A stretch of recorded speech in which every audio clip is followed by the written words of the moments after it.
Chào các bạn, trong video này chúng ta sẽ cùng tìm hiểu cách giải các câu hỏi thi MOS thông qua project số 7 để 1 môn PowerPoint 2016 phần Specialist. Và trong cái tình huống mà cho thấy ở đây, phần overview, các bạn thấy overview, tình huống là về scuba, tức là về lại lặn đây. Thì ta có cái tình huống đưa ra là you are a small scuba diving concession in the Caribbean.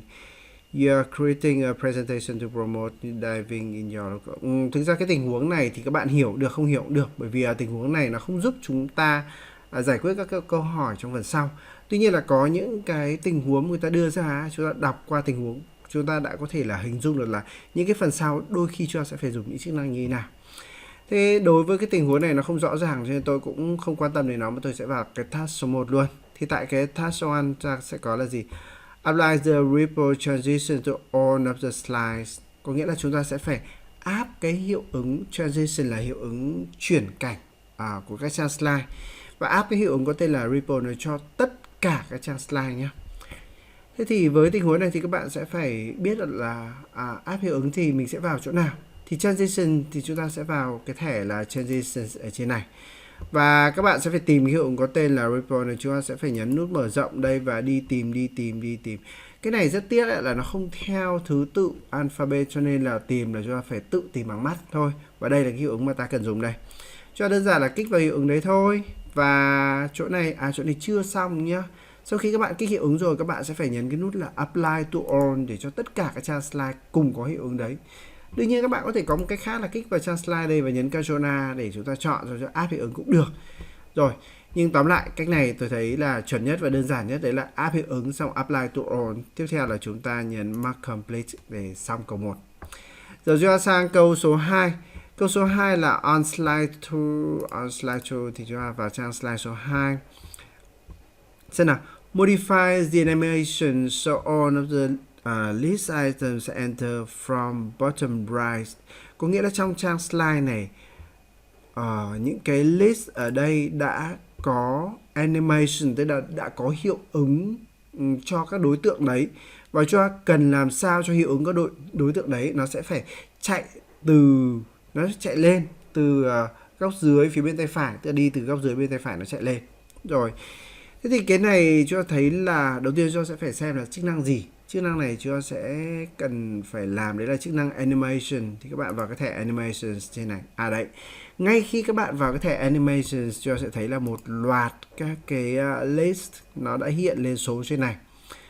Rồi thế thì đơn giản rồi, cho ta đứng vào đây và bởi vì là chúng ta cần áp cho tất cả, mà chuyện tốt nhất là các bạn cứ cẩn thận là chọn nguyên cái khung này. Sau đấy chúng ta sẽ thấy là animation đây đừng có động hiệu ứng nhá, cho chỉ đơn giản là đổi làm sao cho hiệu ứng chạy từ góc dưới phía bên tay phải. Thì cái phần đổi đó ấy, nó chính là effect options. Và chúng ta chọn là from bottom right. Rồi xong. Câu này như vậy là ổn. Ta nhấn cái nút là mark complete cho cái task số 2 và cho ta sang cái task 3. Rồi, trong cái 3 này chúng ta thấy là on slide 3. Rồi chúng ta sẽ vào trang slide số 3. Rồi. Next to the list item, pay $75. Tức là bên cạnh cái list item có tên là pay $75, insert a comment. Cho phải thêm cái comment là update the fee to $90. Rồi, tôi copy này cho nhanh. Bài thật thì các bạn vẫn phải gõ nha. Bài thi thật các bạn phải gõ đấy. Ta đứng ở đây và chúng ta sẽ thêm cái comment, và bằng cách là bây giờ các bạn sẽ phải biết chức năng comment nó nằm đâu. Thì comment thì nó thường hay nằm trong cái giai đoạn cuối của cái việc là xử lý tài liệu, và chúng ta cần phải review lại tài liệu đấy. Chứ các bạn vào thẻ review sẽ thấy cái new comments chỗ này. Đơn giản nhấn nút new comment và chúng ta gõ cái nội dung kia vào. Còn đây tôi làm nhanh, tôi nhấn paste cái để dán sẽ nhanh thôi. Còn các bạn làm thật là phải tự gõ nha. Rồi. Câu này xong, đánh dấu mark complete câu số 3 sang câu số 4. On slide 5, câu 4 thì lại dùng trang slide số 5. Modify the animation so, tức là thay đổi cái animation ở đây. Cứ animation thì vào thử đây này. Đấy, cho thấy animation đây rồi. So the list items appear in the order. Tức là làm sao để cho cái danh sách này nó sẽ xuất hiện theo cái trình tự là salary trước này, xong đến skill sau này, và cuối cùng là ocean dive. Ở đây thì nếu cho vào cho sẽ thấy là theory là đứng thứ 2, tức là cái này ra sau cái ocean dive. Có nghĩa là bây giờ ta phải thay đổi cái trình tự này.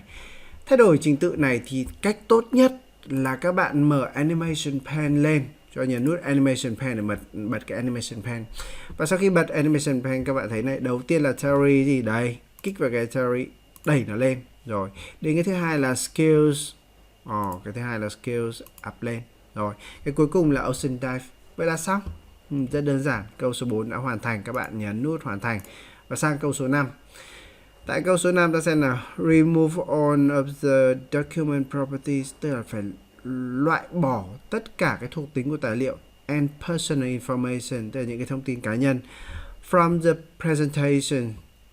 Leave on other hidden properties, tức là chúng ta loại bỏ tất cả những cái thuộc tính liên quan đến document này, rồi personal information như cho để tất cả những cái thông tin thuộc tính ẩn còn lại ấy, là để nguyên. Rồi, vấn đề là dùng chức năng nào. Bây giờ mà các bạn vào, xong các bạn nghĩ là vào file này, xong info này, xong tìm những cái này để xóa thông tin thì cũng được. Nhưng mà thứ nhất, chưa chắc các bạn đã xóa được đúng và đủ. Cái thứ hai nữa, có một chức năng nó chuẩn và nhanh hơn rất nhiều. Đấy là muốn gỡ các thông tin này ấy, muốn gỡ thông tin này người ta sẽ dùng chức năng tra soát tài liệu, nó có tên là inspect document, và chúng ta có chức năng đấy nằm trong cái phần là check for issues. Các bạn nhấn nút check for issues, sau đấy cho nhấn vào cái nút là inspect document ở trên này. Ở đây thì chúng ta được yêu cầu sẽ phải lưu nó đã, ok, chỗ này đương nhiên là các bạn phải chọn yes để lưu rồi, thì đây nó mới chạy được. Rồi, sau khi vào đây rồi thì cho nhấn nút inspect để máy bắt đầu chạy và nó sẽ hiện ra các thông tin ở trên này. Các bạn cần loại bỏ là documents properties and personal information. Thì các bạn thấy ở trên này nó sẽ có này, documents properties and personal information. Thì các bạn nhấn remove all trên này, vậy là xong. Ta có thể nhấn nút close để đóng lại và câu số 5 hoàn thành, mark complete. Rồi, xong. Có vẻ ổn rồi đấy. Bây giờ cho nhấn thử cái nút là Grade Project xem là có được 100% không. Wow, tôi nhấn Grade Project rồi mà thấy nó vẫn đang chưa có gì xuất hiện. Không biết là có phải cái máy của tôi nó chậm không? Có khả năng là thế. Lại phải chờ một chút xem. Rồi, xong. Tốt. Các bạn thấy rồi, trên này 100% các câu vừa rồi trả lời đúng, có nghĩa là các bạn có thể tin tưởng vào cái phần trả lời vừa rồi của tôi. Đấy. Còn phần này xong rồi thì nhấn continue, chúng ta sẽ xem nó nào. Nó vì là ở project số 7 rồi mà trên nó quay continue, nó sẽ về project số 7. Và nó hiện ra một cái phần là test summary. Nếu các bạn làm bài thi thật thì nó sẽ hiện phần summary để các bạn thấy là những phần nào hoàn thành rồi thì có dấu tích hết, phần nào mà chưa hoàn thành cho mark for review, hoặc là chúng ta thì các bạn có thể nhấn nút mở rộng đây để xem là những câu nào đã hoàn thành và những câu nào đang review. Đấy. Và nếu mà câu nào các bạn cần sửa thì các bạn chỉ đơn giản là nhấn nút go để chúng ta di chuyển đến đúng câu đấy và chúng ta thực hiện cái việc chỉnh sửa nó. Sau khi xong rồi các bạn có thể finish test. Và như vậy là trong phần vừa rồi có lẽ là chúng ta đã hoàn thành rồi nhỉ. Tôi nhấn thử finish test xem cái gì. Are you sure you want to complete the practice test? Ok. Rồi, tôi có thể chọn yes để complete chẳng hạn. Ok, tiếp. Và chắc là điểm ổn thôi, bởi vì là tất cả hướng dẫn tôi làm từ phần 1 đến giờ là nó đã xong hết. Đấy, tôi được 1.000 điểm là và đã pass. Các bạn sẽ thấy ở đây sẽ có điểm nào, ở mức điểm nó sẽ là rơi vào khoảng bao nhiêu. Thì qua đây cái phần xanh này qua điểm trung bình nó thông thường là sẽ khoảng từ nào đây. Rồi instead pass đã có bao nhiêu người thực hiện cái việc test này. The average of the score obtained of this test is đấy, là số điểm trung bình trong cái khoảng thời gian vừa rồi. Đó. Thì trên này các bạn sẽ thấy là các câu hỏi như thế nào, và nếu các bạn muốn xem là các cái hạng mục kỹ năng của mình ra sao thì các bạn có thể vào cái phần là objectives để cho xem là cái phần kỹ năng nào của mình được bao nhiêu %, phần nào của mình mà đang chưa được tốt thì các bạn sẽ phải tập trung ôn lại cái phần đấy. Rồi. Thế là cái hướng dẫn của tôi cho cái project số 7 và đồng thời một số các cái phần cuối khi mà chúng ta đã hoàn thành cái phần thi thì có những một số điểm mà cho cần chú ý như vừa rồi. Nếu các bạn có thêm bất cứ vấn đề gì cần trao đổi thì các bạn có thể liên hệ với tôi theo các thông tin đang có ở trên này. Cảm ơn các bạn đã chú ý theo dõi. Chào các bạn.